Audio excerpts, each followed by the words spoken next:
Okay. Abram Avinu. Abram, where were you born? In Ur-Kasdan. And where is Ur-Kasdan today, or then, and what the... In Iraq. Okay. And what's your father's name? Terach. And he had you working in his shop. What did he do? Terach. Terach had a lot of avodah zarah, and he had a house full of all types of avodah zarah. And he asked you to work there. Yeah. And what did you do one day when you were in the shop? And once he wasn't there, and I broke down all the avodah zarah. And when Terach came in, he said, "Son, what did you do here? Yeah. These are my gods." So I told him the avodah zarah were fighting with one another. The avodah zarah, they were fighting, and they got in a fight, and they broke each other.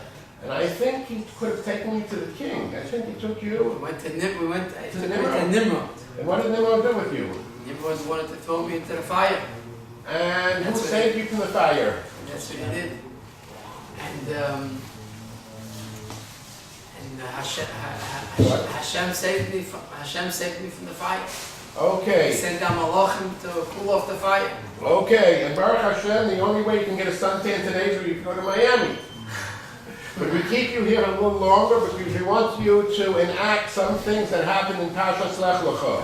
At the beginning of the portion of Lech Lecha begins that God Almighty said to you, Lech Lecha, go forth from here. Me'artzecha means from your land. Mimolatecha, from the birthplace where you were born.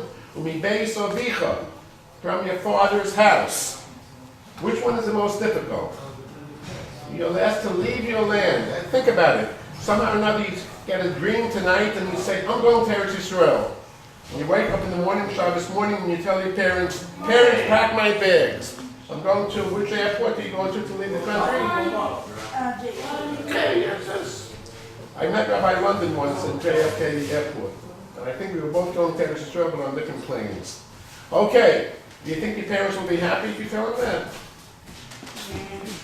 Still try. It's hard to leave. So the order, I believe, is Me'artzecha Mi'olatecha Mi'beis Avicha is from Me'artzecha, leaving the land. All the lands are the same, we're going from one place to another. Mo'olatecha is a little more difficult. Mo'olatecha means from the place you were born. That makes it a little more difficult for you. Mi'beis Avicha, from your father's house, so you're reluctant to do it. And Abram Avinu then traveled, put your finger on Iraq in the corner, and he asked you to go where? To Eretz Canaan. This is the rough map of Eretz Canaan. This is for the Mediterranean Sea, and hopefully he didn't want you to go to Egypt, he said go to Eretz Israel. I think you ended up in a place called Beit El. You visited many of the different places where you knew that your descendants will have difficulty. You even made a mizbeach in one of these places. But in Beit El, which is approximately, I hope, over here, it's on what is called now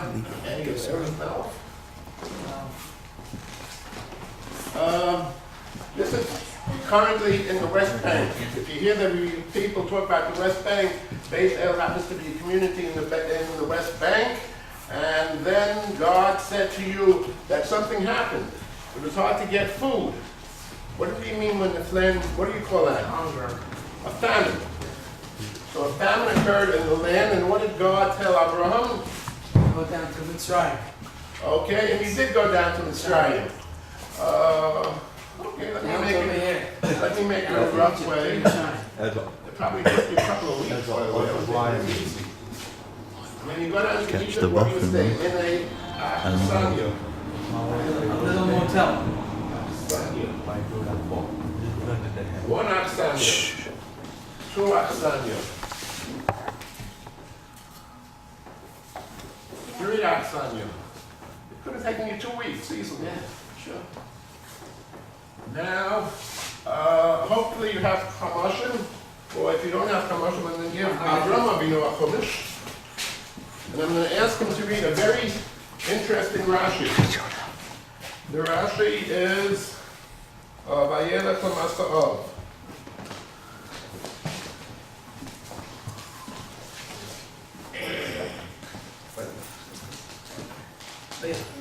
Listen carefully. Now, here the pasuk says that Abram had a lot of wealth. Cattle, kesef, silver, silver, and gold. No, It taught me says that. next pasuk, Vayelech l'masov. He went to his journey, to his travelings, minegev ve'ad beis el. All right, from the south until this place called Beis El. He's returning from Egypt to Bethel. And right after I went out to Mitzrayim, I left Mitzrayim, and going back to Beis El, and I followed the same route. So how many hotels did he go coming down from Bethel? How many hotels did he stay in? 3. And Rashi is telling you he stayed in how many hotels on the way back? 3 more. No, the same 3. Same thing. And Rashi is going to give you 2 reasons why he used the same 3. So Rashi tells us, this teaches us derech eretz. Derech eretz means how a person should conduct himself, how to act. Shlo yishane odom, a person should not change. Me'achsanya, from his House. Hotel keeper, from his hotel his keeper. hotel keeper, shaloi. To make, so he made sure on the way back, he returned to the same places. He could have gone to a different one, but he didn't. First of all, he could have gone to a different one. Let me give you a different route. I put it in red because he didn't go this way. This way, he could have gone and stayed at the Ramada. I know a big hotel. Then the Stadler. Because he was now a rich man. That's right. And think about it. If you're a rich man, you're not going to stay in these small hotels. You're going to the big ones. But we put an X here. He didn't do that. Now Rashi says another pshat.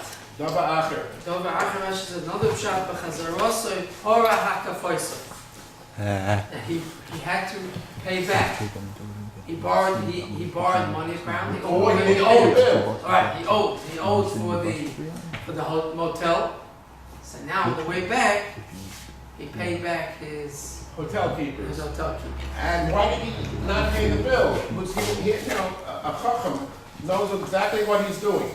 He knew that he is in Egypt temporary, a temporary stay. He knew he wanted to go back the same way. So as a reminder, he said, oh, I owe these guys money. I have to go back the same way. So now we have an understanding of Abram Avinu going down to Egypt and going back the same way. Any questions? If you ask a question, we'll listen to it, but you have to ask it loud. Why did you have to go the same way? Why not take a detour to ski, to go not by road, but by the land, this way? That's what Rashi is saying. Abram purposely made sure to go back the same way, so he can meet once again all the people who he stayed by, these motels. His hosts. Okay, if you want to see this in a safer, I did not make this up myself. I could, I'm older than most of you. I've learned this Rashi many times over, and I never understood this Rashi. But in one of Abram's books, Abram has a modern-day book with the discussions he has on each Sedra. And on Pashas Lech Lecha, this is the point he made. Abram was a big Rosh Yeshiva in Tarvadas, a very humble man. And he understood that he respected the students tremendously. Even when he got older, there's going to be a big day in your life. What will possibly be the biggest day in your life? The bar mitzvah. That's a beginning. And after the bar mitzvah, there's going to be another big day in your life. All right. Excellent, yes. And him as a Rosh Yeshiva was obligated, or he felt obligated to attend every wedding of his students. No, Rabbi. Rosh Yeshiva of Tarvadas. And this became very difficult to him. He suffered from some very difficult illnesses. But I think it even records that 2 weeks before he was passed. No, I can't do it. Okay, any more questions? Okay, so we finished the first phase of the Parsha. And now I promise to introduce a wonderful story. First of all, also in this parasha, we have a big world war between 5 kings and 4 kings. Lot was a relative of Abram Avinu. He was captured by these kings, and Abram Avinu felt obligated to help Lot. So whose side was he on, the 5 or the 4? The 4. The 5. The 5. And the 5 beat the 4. The 4 beat the 5? But she was on the wrong side. Yeah. Well, we'll check that out in a few minutes. We know it's 4 against 5. Okay, but Abram Avinu had a secret weapon. What was the secret weapon? Tell us. It was the dirt. Hashem turned the dirt when he threw the dirt at his enemies. It turned into arrows and weapons that would kill. And when the enemies attacked him, all their weapons turned into things like dirt. Okay. Now, truthfully, I talked to a big rabbi in this neighborhood, and I talked to him this morning, and he said, I learned this story in Ghana, in kindergarten. And I went in off to him and asked him, what Ghana did you go to? He said, Ghana in Eretz Yisrael. They taught me the story. I never went to Ghana, but I learned the Gemara, and the Gemara happens to be in Tanis, half hour, 21st page in Tanis. And it gives you a rather vivid description of how it occurred later on also. This dirt of Abram Avinu, if you found this dirt today, would the American government pay you a lot of money for it? Probably. They would pay you millions of dollars for it. But of course, you don't prove it's the same right there. If I come into the White House and I say, I found the dirt that Abram Avinu used, and I want you to give me $10,000 to trust me it works.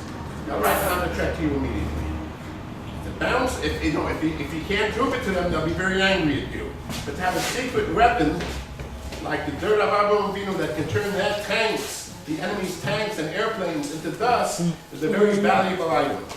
And the Gemara in Tanis, maybe your rabbi can show it to you. I Xerox the page, it's in the car. But he can hopefully Xerox it. It talks about a wonderful story about Nachum Ish Gamzu. So here, the camera's focused on me. You can sit down. And I'm going to act out Nachum Ish Gamzu.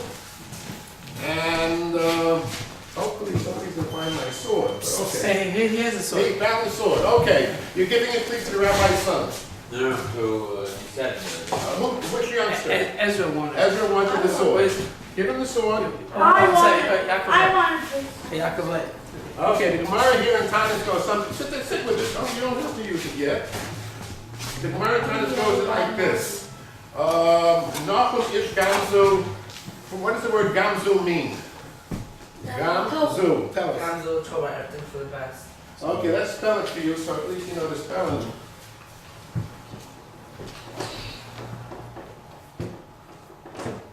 So basically, if you're living in Muncie this past week, and you woke up, I believe the storm hit when? When was the storm? The big snowstorm was Shabbos night. Yeah. So these people in Muncie woke up Sunday morning and found nothing worked. The heat was no gone, no electric. Also in Connecticut, like the Connecticut, 80% of Connecticut was, and probably 50% is still dark. How about in New Jersey? Parts of New Jersey were also hit very bad. And miracle of miracles that we had light, and I was able to go to yeshiva and have a wonderful day of learning. Sunday is a special day for me in learning. What?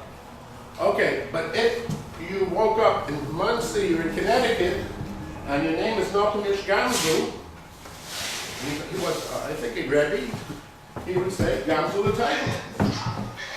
And if you get a nasty letter from the government, what would Nachum Ish Gamzu say? Okay, so this was his classic comment. He was a big tzaddik. Now, the Jewish community in Eretz Yisrael felt they had to give the Roman official a bribe. Historically, we've been bribing government officials for a very, very long time. Many stories to tell about that. But they picked Nachum Ish Gamzu to take the present possibly to a coastal city called, and this is a rough spelling. You have to help me. Caesarea.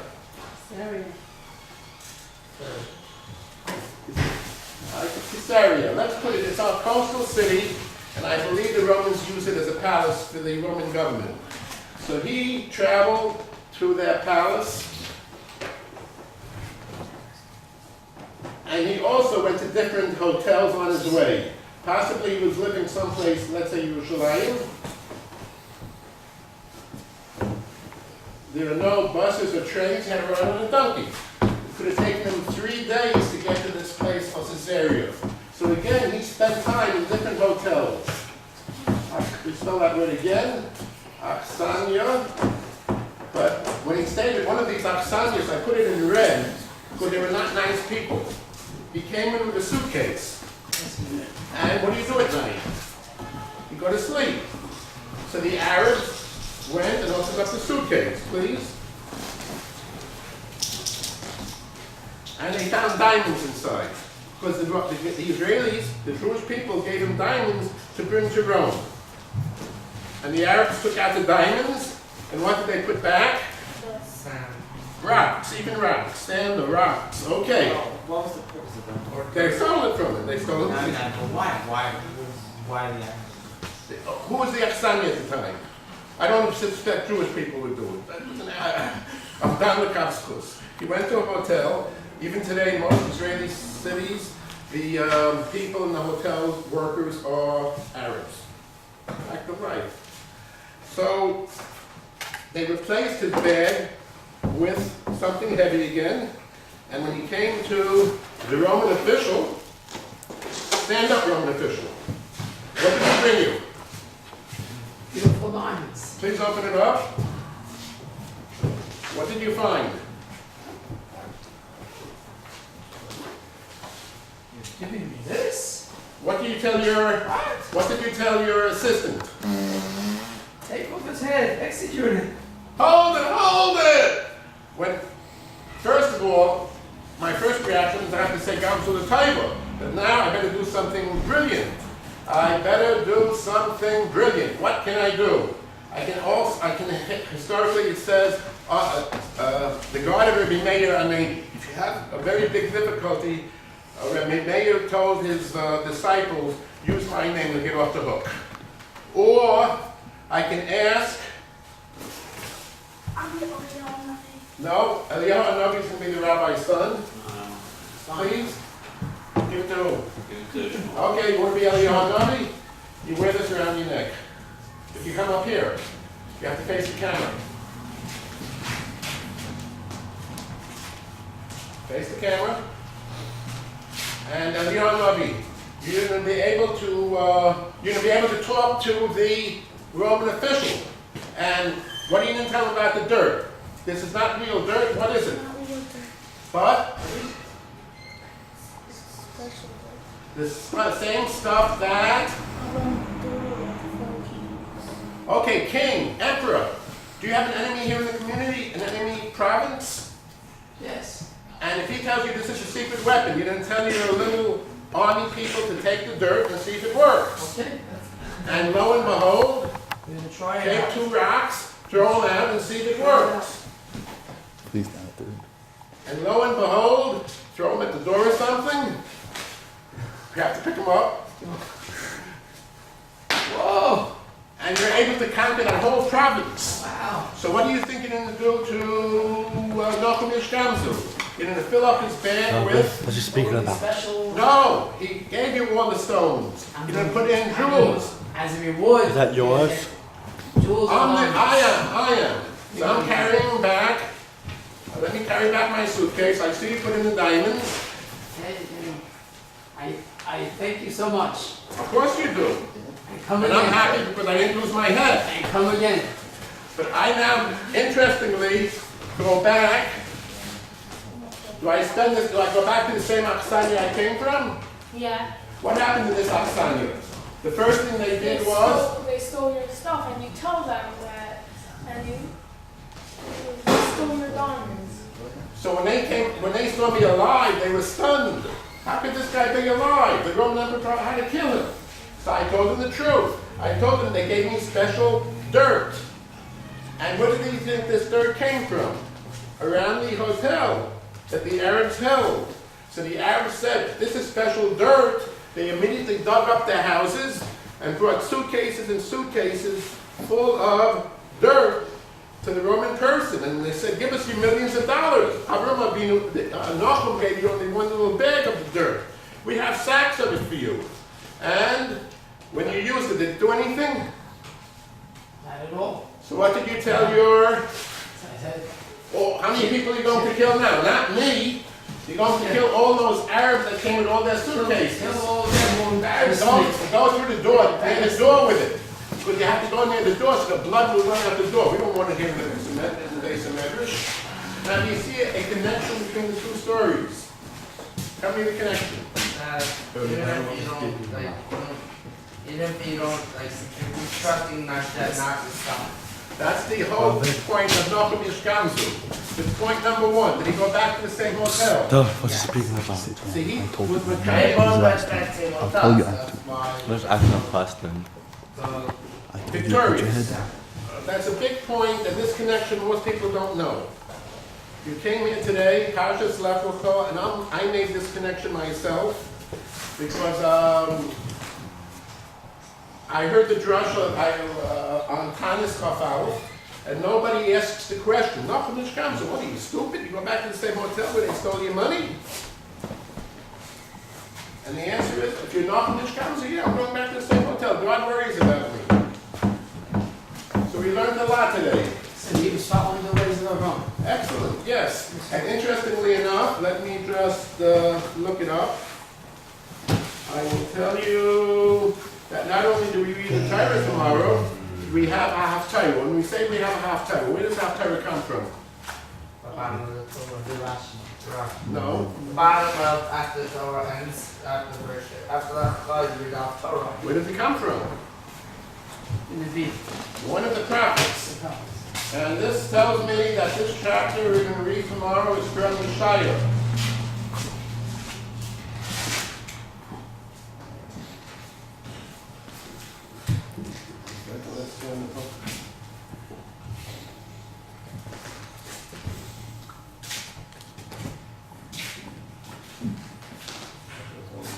Something about Achel. Something about Achel. I have my glasses somewhere. Maybe I could go finish.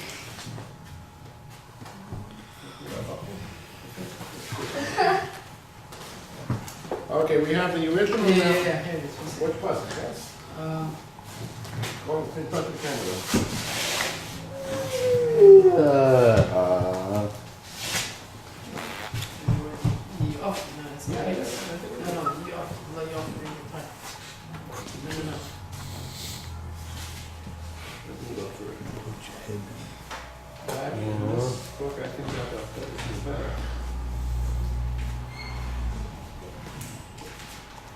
You won't find it.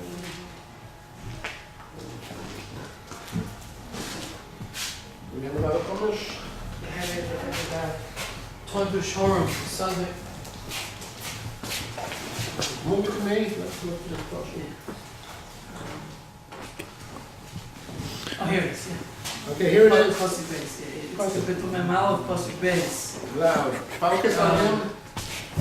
The Navi says, Mi Heya Mi Mizrach, Tzedek U'Ke'eu L'Raglim, Yitain L'Fanav Goyim, Malachim, Hashem will place in front of you the Goyim, Malachim, Gag, Yitain Ka'offer, they will be dispersed like offer, like Do you see the who got earth. outside?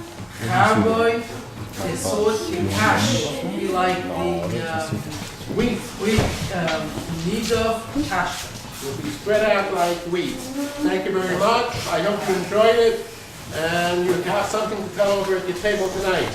You met person many of you may never meet or think about. Nachum Yishkamzu. If you ever have any adversity, you think that you can say the words Gamzu L'Taiva. Thank you very much.